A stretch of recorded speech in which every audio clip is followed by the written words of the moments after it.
En el video de hoy vamos a hablar de las mejores distribuciones de Linux. Que cabe destacar que aquí no va a haber un ranking puesto por mí, simplemente van a estar. Que cabe destacar también que ustedes es que van a poner el ranking de las mejores o peores conforme a sus gustos y sus necesidades por parte de su computadora. La primera distribución se llama Ubuntu Kylin. Ubuntu Kylin, por así decirlo, está basada en Ubuntu, una de las mejores o por así decirlo distribuciones más usadas a nivel internacional.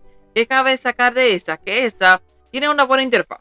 Tiene una interfaz que es fresca, que es, por así decirlo, actual. Y tiene el motor de Ubuntu, pero tiene una buena interfaz.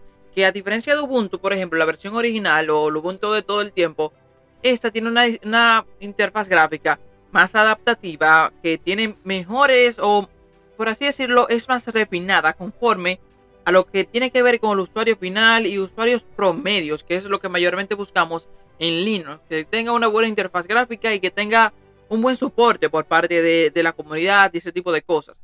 ¿Qué trae ese sistema? Ese sistema trae un navegador, un buen soporte, trae dos suites de ofimática. ¿Qué son las suites de ofimáticas? Bueno, la suite, como por ejemplo Word, es una suite de ofimática. Este trae el LibreOffice y el WPS. ¿Qué es esto? Bueno, son dos suites que te van a permitir abrir documentos y hacer documentos como Word, Excel, PowerPoint, totalmente independientes. Se preguntarán, ¿cuáles son los requisitos para instalar este sistema? Bueno, los requisitos para instalar el sistema son muy mínimos. Bueno, tener simplemente un procesador de 1 GHz de 32 o 64 bits, 1 GB de RAM, 8 GB de almacenamiento. Con eso vas a poder tener un buen sistema, quizás para una computadora antigua o simplemente porque si quieres salir por gusto o instalar tu sistema por lo que tú quieres. Vas a tener todo esto por simplemente 2 GB o menos trae el sistema. Con una buena personalización por un lado, un buen soporte y también una buena estabilidad, porque eso es lo que mayormente buscamos en Linux. Estabilidad, soporte y como que ese libertinaje que otros sistemas quizás no lo dan.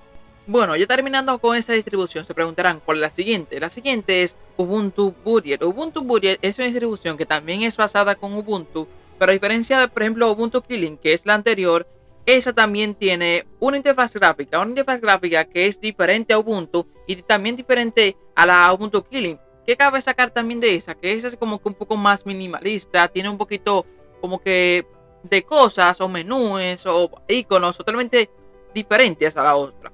Esta es un poquito menos sutil, pero aparte de esto, tiene una interfaz gráfica acá que es muy buena. Es muy sutil, es muy asequible, muy estable, muy bien animada. Y por otro lado, también tiene la suite de LibreOffice, que LibreOffice también les dije que sirve para cualquier trabajo. Quizás tú eres un estudiante y quieres hacer un trabajo en Word, Excel, vas a poderlo hacerlo aquí.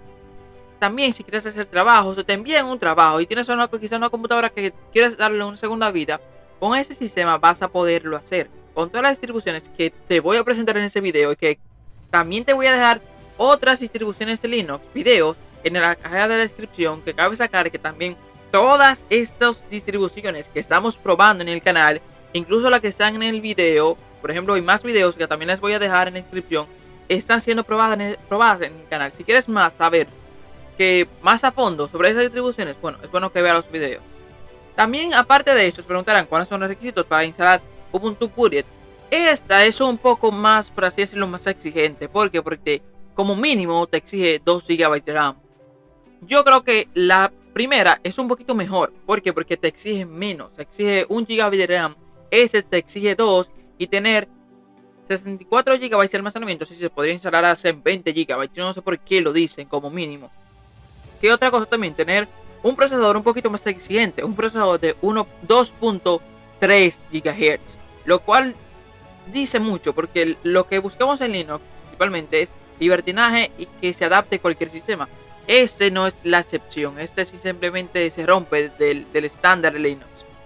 Bueno, la siguiente es una distribución que está mayormente orientada a juegos y un poquito como que más sencilla, parecida a Android, minimalismo, y se llama Pop OS. Pop OS es una distribución bastante buena, que los requisitos y por ese estilo, el mantenimiento del sistema y también lo que el sistema consume al estar encendido, quizás muchas aplicaciones abiertas y consumen de aplicaciones, por ejemplo, son muy mínimos. Los requisitos son tener simplemente 2 GB de RAM, 16 GB de almacenamiento y simplemente tener un procesador de 64 bits, lo cual hace que el sistema, sí, es un poco más exigente, pero exigir a veces es 2 GB y que corra, por así decirlo, sobre otro estándares son diferentes. Por ejemplo, los requisitos para el sistema son 2 GB, sí, pero los consumos van por debajo de los 2 GB, lo cual hace que el sistema sea muy estable y que quiera decir que es muy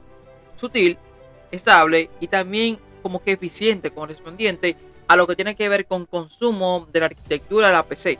Algo que cabe sacar también de ese sistema es que también trae el pack de LibreOffice. El pack de LibreOffice es bueno porque quizás tú eres estudiante y quieras hacer tareas, porque a veces cuando nos pasamos a Linux, lo primero que nos preguntamos es dónde yo voy a hacer mis trabajos, cómo yo voy a poder navegar, porque también ese sistema trae un navegador muy bueno, un programa de informática bastante bueno y como que muy buen soporte, porque Pop! OS es una distribución que se destaca por consumir pocos recursos y por otro lado tener una buena, por así decirlo, lo que tiene que ver con comunidad detrás del sistema, es por eso se destaca ese sistema. El siguiente distribución es Apriori OS. Apriori OS para mí es como que la joya de la corona de este video como tal. ¿Por qué? Porque tiene una buena interfaz gráfica. La interfaz gráfica se parece un poquito a lo que te puede ofrecer las Chrome OS. Las Chrome OS son dispositivos que hace Chrome con computadoras como por ejemplo HP, un sistema parecido a Linux, a Android y a Windows. Es como que un mix. Y eso lo tiene todo. Tiene un sistema de informática, tiene un buen control, estabilidad. ¿Por qué digo que tiene un buen control? Bueno, porque los requisitos son muy mínimos. Simplemente tener 500 MB de RAM, un procesador de 1 GHz y 8 GB de almacenamiento. Lo que quiere decir que cualquier computadora hace 20 años, máximo 23 años, va a poder correr el sistema. Sí, que sean 500 MB de RAM no quiere decir que vaya a ir muy bien. Pero al tener unos requisitos muy mínimos, lo que quiere decir que el público es bastante amplio y también los requisitos, al tener pocos requisitos para consumir por ejemplo de RAM o algo así, hace que la comunidad que esté detrás sea más amplia porque está dirigido a más dispositivos. También debemos tener eso en mente, lo que tiene que ver con comunidad detrás del sistema. La siguiente distribución es una distribución que está basada en Ubuntu, pero está un poquito más rústica, por así decirlo, pero consume muy pocos recursos. Sí, consume un poquito más de recursos que Apriori, pero es bastante buena. Esta es Lubuntu. Lubuntu es una distribución que está basada en Ubuntu, pero que está un poquito dirigida a dispositivos más antiguos, con menos requisitos y con menos exigencia por parte del procesador, la RAM y quizá el almacenamiento. Te preguntarán cuáles son los requisitos y qué trae ese sistema. Ese sistema trae el pack de Office, un buen navegador, que para una computadora antigua está bastante bien. Los requisitos son tener 1 GB de RAM, un procesador de 1 GHz y 28 GB de almacenamiento para poderlo instalar. Eso quiere decir que va a ser muy asequible, por así decirlo. Y todo lo que tiene que ver con actualizaciones, estabilidad y, por así decirlo, optimización está bastante bien porque el sistema está muy optimizado. Si llegaste a esa parte del video, te recomiendo que veas los videos que te voy a dejar en la caja de la descripción y uno que te voy a dejar al final de este. Gracias por ver el video.